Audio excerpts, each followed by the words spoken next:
Yo, kembali lagi di fans bola uncensored. Hari Senin tidak tayang, mohon maaf, mohon dimaafkan. Kita langsung saja. Sangat disayangkan ya, sebenarnya hari Senin banyak sekali yang bisa dibahas, seperti banyak tim-tim yang kalah, kayak Chelsea, City, dan juga Liverpool lagi. Namun MU dan juga Arsenal, salah dua dari tim yang cukup konsisten untuk bisa meraih kemenangan. Dan langsung saja kita ke pekan 9, 10 Premier League 2025-2026. Oke, di sini kita akan bahas untuk laganya, total ada 10 laga, dan yang mungkin bisa menjadi perhatian kalian adalah laga big match antara Tottenham Hotspur melawan Chelsea yang akan dimainkan di Tottenham Hotspur Stadium, dari kanannya Tottenham. Namun akan kita bahas seperti biasa dari awal di sini. Di laga pertama, ini untuk pertama kalinya ya, tidak ada laga di jam 18.30, dan juga ini jam tayangnya sudah maju 1 jam ya teman-teman, karena di Eropa sendiri sudah memasuki winter. Jadi buat yang Premier League, yang kalau kita dari bulan Agustus sampai dengan bulan Oktober ini kick off-nya itu dimulai pukul 9 malam atau pukul 21 waktu Indonesia Barat. Ini akan mulai pukul 22. Kenapa lebih 1 jam? Karena sudah memasuki musim dingin. Oke, itu sedikit bridging aja. Dan untuk laga pertamanya di sini di hari Sabtu akan ada laga antar Brighton melawan Leeds United. Ini laga antara tim kuda hitam yang tidak terlalu hitam sebenarnya akan menghadapi Leeds United yang ingin sehebat Sunderland ya. Ini saya lihat tim-tim promosi yang tampil musim ini cukup oke dibandingkan musim lalu. Kalau kita lihat Ipswich, lalu juga ada siapa lagi yang musim lalu? Sheffield, pokoknya terdegradasi, promosi dan degradasi lagi. Sekarang tim-tim promosi cukup baik, di antaranya ada Sunderland yang kini berada di peringkat 4, dan Leeds United peringkat 15, dan Burnley di peringkat 16. Lumayan, sudah 9 match day, sudah hampir seperempat jalannya kompetisi, dan berada di peringkat 15 ya, so far aman, tidak kembali lagi ke zona degradasi, namun perjalanan masih panjang, dan kini akan melawan Brighton yang kemarin baru saja dikalahkan oleh King MU dengan skor 4-2. Brighton diunggulkan tentunya, apalagi akan bermain di Amex Stadium, di stadionnya Brighton. Masih akan mengandalkan striker gaeknya, Danny Welbeck, saya kira. Meskipun beberapa striker mudanya seperti Zimas sudah bisa mencetak gol ya kemarin saat melawan United. Dan lumayan lah maksudnya. Prospek jangka panjang dari Brighton juga, tipikal Brighton. Banyak pemain muda berbakat dan nantinya akan dijual dengan harga mahal. Berarti ya Brighton mungkin di sini musim ini belum ada pemain muda yang cukup menonjol, tidak seperti 2 sampai 3 tahun ke belakang yang bisa menjadi incaran pemain top-top liga lainnya seperti mungkin ada McAllister, Caicedo. Namun ya secara skuad banyak pemain yang potensial di Brighton, seperti ada Diego Gomez dari Paraguay, masih ada juga Tom Watson, sayap kiri dari Inggris, baru saja dibeli dari mana Tom Watson, lupa, Sunderland. Tom Watson dari Sunderland. Lalu juga ada dua striker asal Yunani, ada Simas dan juga Kostulas. Proyek jangka panjang Brighton juga. Karena kalau kita lihat ini strikernya praktis hanya ada Daniel Welbeck ya yang experience di level Premier League. But kita balik lagi di sini untuk Brighton sendiri sangat diunggulkan, meskipun tidak selalu menang, tapi setidaknya tetap menjaga tren, tidak terlalu sering kalah.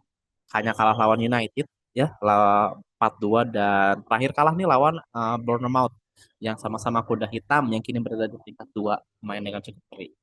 So, Brighton lawan Leeds United, kemungkinan besar Brighton bisa mengatasi Leeds ya dengan mudah. Oke, selanjutnya di sini ada Burnley lawan Arsenal. Di sini duel pelatih legend Premier League antara Scott Parker melawan Arteta. Burnley sedang dalam tren positif. Di 2 laga terakhir berhasil mengalahkan lawan-lawannya, di antaranya ada Leeds United dan juga Wolverhampton Wanderers. 2 kemenangan beruntun ini menjadi modal positif bagi Burnley untuk menghadapi Arsenal, meskipun secara kekuatan Burnley ini cukup jauh di bawah Arsenal. Dan kalau kita lihat juga Arsenal di kemarin atau di waktu saya waktu take video ini kemarin malam, tadi malam ini Arsenal baru saja menang 2-0 di EFL Cup ya atau di Carabao Cup ini melawan siapa nih? Lawan Brighton.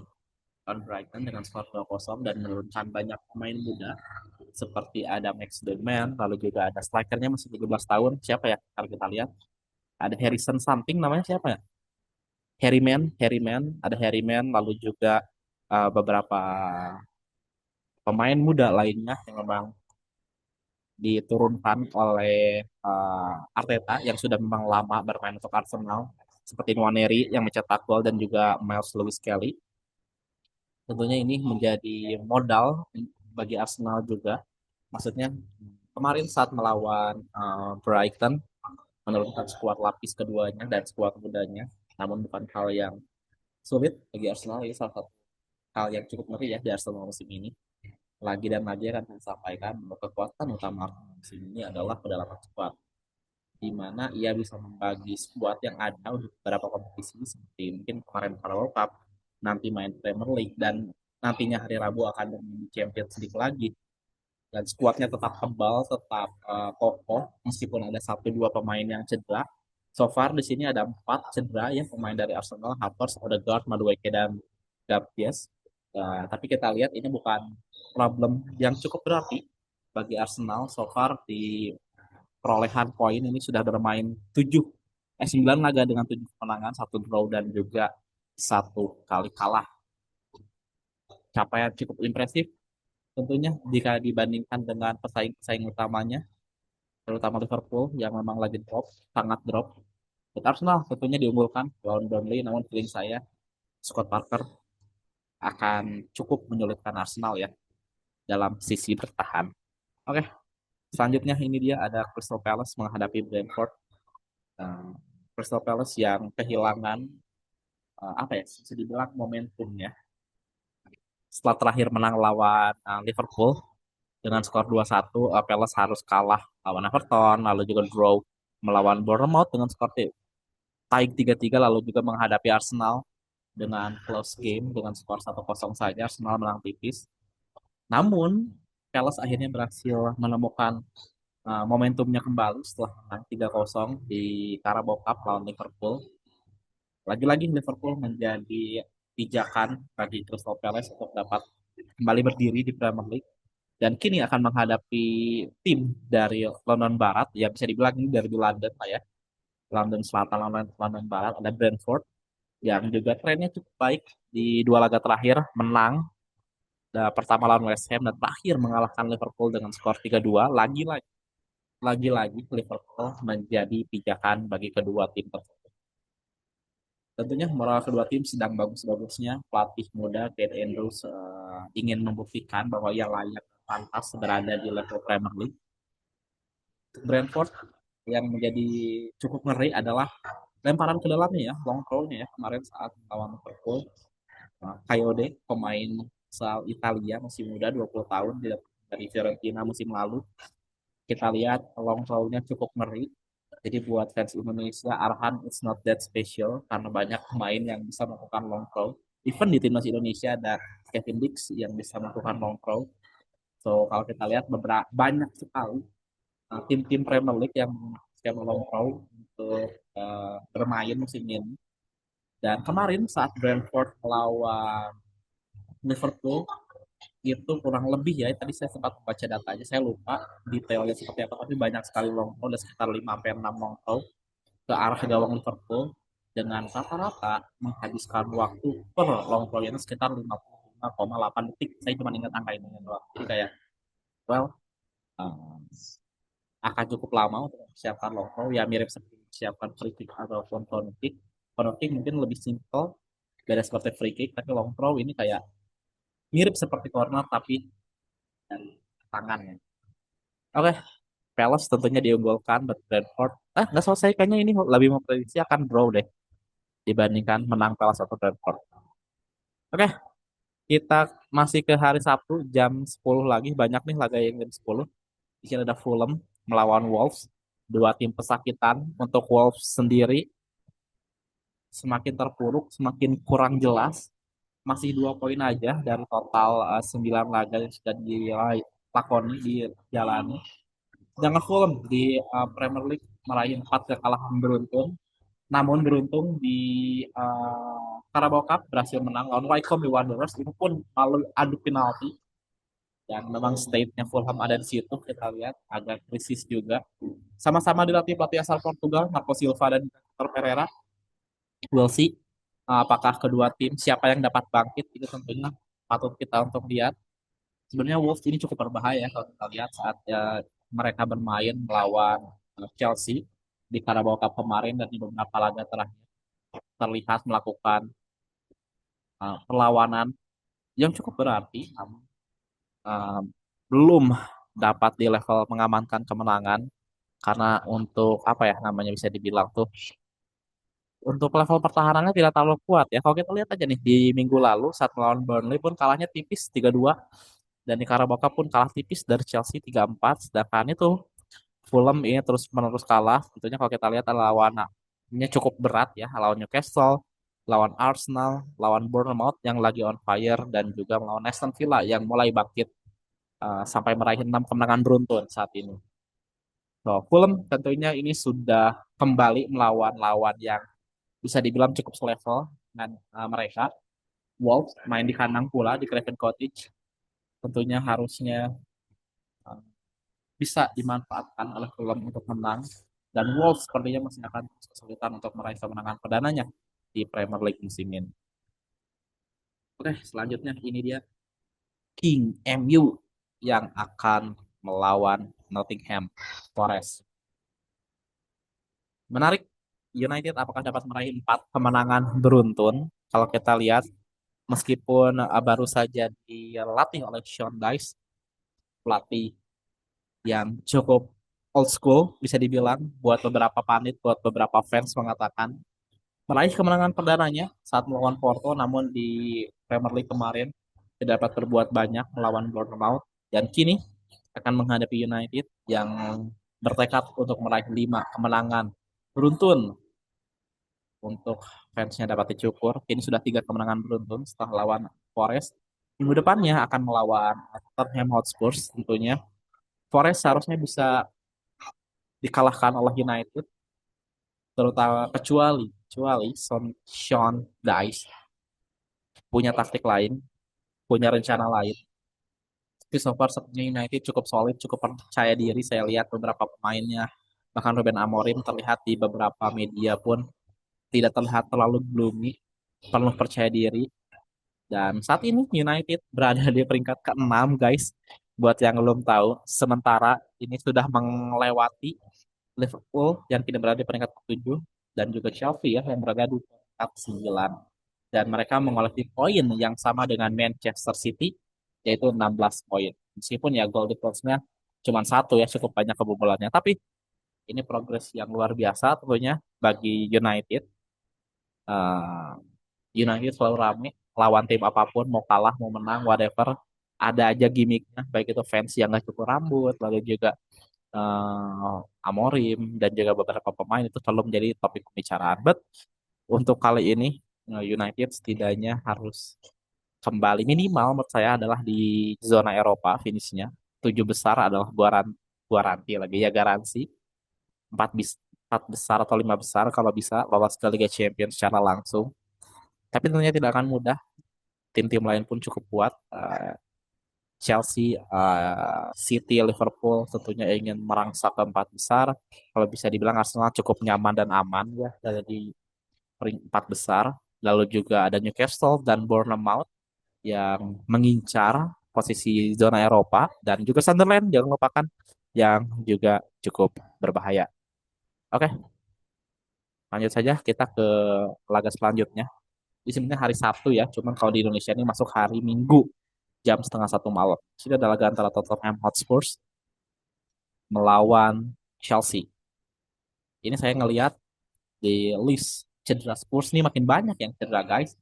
Ada Solanke, ada Bisuma, dan juga Kolomwani ya yang baru saja memasuki daftar cedera dari Spurs. Dan ini duel dua tim London yang selalu seru. Keduanya sih ini memiliki hasil yang cukup berbeda di pekan lalu. Chelsea kalah dengan mengejutkan melawan Sunderland. Ini kesalahan yang konyol menurut saya. Dan Spurs ini menang cukup meyakinkan dan sangat meyakinkan bisa dibilang melawan Everton dengan skor 3-0. Chelsea akan datang ke Spurs dengan modal baru saja meraih kemenangan di Carabao Cup dengan skor tipis juga 3-4. Pertahanan ini menjadi catatan besar bagi Chelsea musim ini. Beberapa kali kesalahan adalah selalu dari lini belakang, entah itu berbagai kombinasi pertahanan seperti Tosin dan juga Asyam saat melawan Wolves, lalu juga uh, Chalobah dan Asyam pun tidak terlalu padu kalau bisa kita lihat. Fofana masih belum fit 100% dan belum kembali ke form terbaiknya saat dia membela Leicester City. But yes, Chelsea sebenarnya tidak diunggulkan menurut saya di laga kali ini. Dilihat dari inkonsistensinya, dan Spurs tentunya ini di bawah Thomas Frank masih si apa ya bisa bilang masih cukup berapi-api lah. Meskipun banyak pemain yang cedera, namun somehow mereka dapat mencari solusinya. Skuad yang ada pun cukup tebal meskipun tidak terlalu depth, tidak terlalu dalam. But ya Spurs lawan Chelsea meskipun harus diakui saya fans Chelsea, namun Spurs di laga ini cukup ataupun sedikit diuntungkan ya dari tren dan juga dari permainannya. Ya, by the way, Spurs kalah ya di Carabao Cup. Lupa sedikit mention, but that's okay. Selanjutnya guys, di hari Minggu ini jam 3 pagi ada laga Liverpool melawan Aston Villa. Apakah Liverpool akan mengalami kekalahan ke-6 dari 7 laga, yang mana 5 secara beruntun? Dan kemarin baru saja kalah melawan Crystal Palace dengan skuad mudanya, terlalu muda menurut saya bagi Liverpool. Dan kini harus melawan Aston Villa yang 6 kemenangan beruntun. Kalau kita ini saling berbanding terbalik, di mana Liverpool selalu kalah, Aston Villa ini selalu menang. Ada dua pemain cedera yang menambah list di Liverpool, itu ada Alexander Isak dan juga Ryan Gravenberch yang masuk ke list cedera. Jadi kemungkinan yang akan turun Ekitike dan juga duet Szoboszlai dan yang akan kembali turun ke bawah akan diduetkan kemungkinan besar dengan McAllister dan Florian Wirtz akan mengisi nomor 10. Tentunya ini akan menjadi apa ya, challenge besar buat Liverpool kalau kita lihat. Mungkin ini prediksi pandangan atau analisis saya melihat dalam 5 sampai 6 tahun ke belakang Liverpool ini selalu berada di level tertinggi adalah karena Mohamed Salah yang memang formnya selalu baik, selalu mencetak gol dan assist. Namun musim ini kelihatan banget saat Mohamed Salah drop, sisi kanan dari Liverpool ini belum ada yang bisa menggantikan peran dari Salah pada masa itu, sehingga Liverpool saat Salah lagi drop, saat out of form ya harus kalah. Dan balance keseimbangan dari tim tentunya ini yang menjadi catatan dari Liverpool. Akan saya ingatkan kembali kalau teman-teman yang sudah menonton, terima kasih menonton ulasan saya mengenai Liverpool, bahwa salah satu masalah besar dari Liverpool adalah ketidakseimbangan di timnya. Mereka boleh sangat kuat ataupun sangat besar di depan, namun kalau kita lihat dari sisi tengah dan juga sisi belakang tidak cukup kuat. Praktis untuk pemain bertahan hanya Konate dan juga Van Dijk yang levelnya tinggi, sehingga tidak ada kompetisi bagi kedua pemain tersebut. Saat ada satu pemain yang out of perform tidak dapat digantikan, saat ada pemain yang cedera kayak Walahi, Assalamualaikum, tidak dapat berbuat banyak. So inilah yang didapatkan oleh Liverpool dari investasi besar-besaran di lini serang.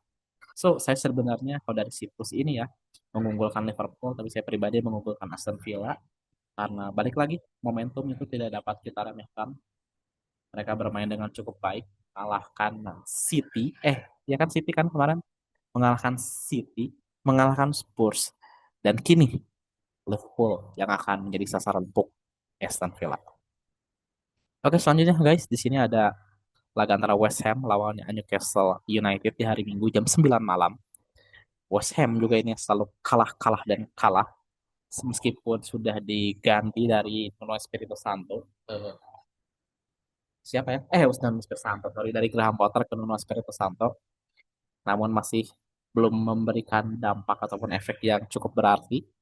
Akan menghadapi Newcastle yang selalu all out. Saya dapat bilang Newcastle tim yang selalu all out, baik itu di EFL Cup, baik itu di Champions League dan juga di Premier League. Karena kalau kita lihat beberapa skuadnya, even di Carabao Cup kemarin saat melawan Spurs, kombinasinya cukup balance ya antara pemain inti dan juga pemain lapis dan selalu menjaga asa untuk tetap bertahan di kompetisi tersebut baik itu Carabao Cup, Liga Champions League dan juga ini di Premier League. Meskipun di Premier League belum terlalu oke, kalau kita lihat ini dari 9 pertandingan nih, Newcastle 3 menang, 3 kalah, 3 draw. Saat ini melawan West Ham tentunya harus dimanfaatkan untuk dapat meraih kemenangan sehingga dapat merangsak naik ya dari 12 nih tambah 15 tops lah pokoknya ini Newcastle nih bisa berada di peringkat 9 atau 8 nanti. Lumayan naik 3 posisi dan West Ham formnya lagi jelek harusnya bisa menang. Oke, selanjutnya guys, cukup panjang ya. Videonya udah lama nggak bahas kita secara mendalam. Selanjutnya di sini ada Man City melawan Bournemouth. Ini duel seru juga lagi-lagi. Man City yang baru saja mengalami kekalahan melawan Villa. Ini akan menghadapi tim yang berada di peringkat kedua secara mengejutkan, yang sangat on fire musim ini di bawah Andoni Iraola.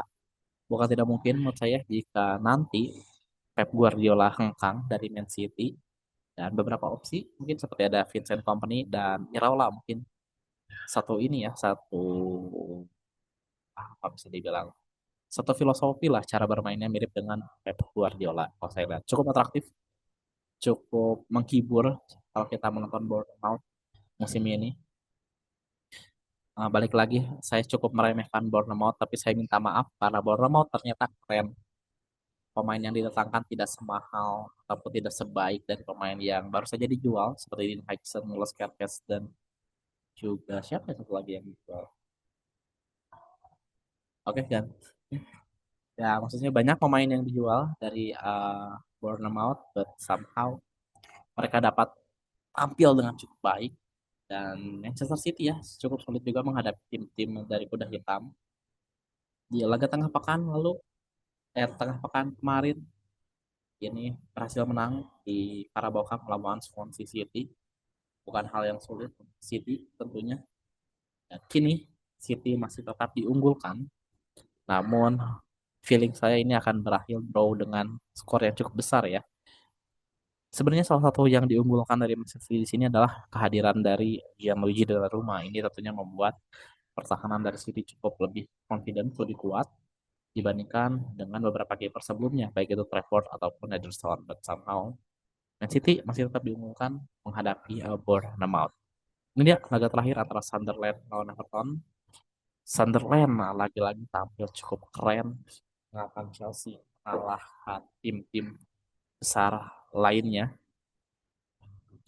Dan kini akan menghadapi Everton yang di dua laga terakhir pun formnya tidak terlalu baik. Total dari 6 laga terakhir meraih satu kali kemenangan ataupun kemenangan melawan Crystal Palace.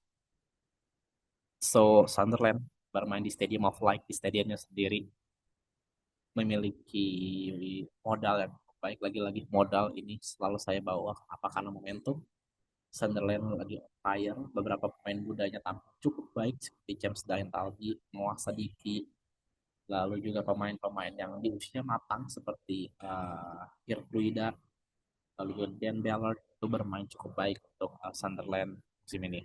Untuk Sunderland non Everton singkat saja Sunderland cukup diunggulkan ya teman-teman mungkin segitu aja untuk Premier League pekan ke-10. Dan untuk laga besarnya yang cukup seru adalah antara Spurs melawan Chelsea di hari di hari Minggu sebenarnya jam 00.30 dan ada City ya melawan Bournemouth duel tim yang memang lagi keren-kerennya di Premier League. Oke, terima kasih teman-teman yang udah menyimak. Ciao, sampai jumpa di minggu berikut. Goodbye.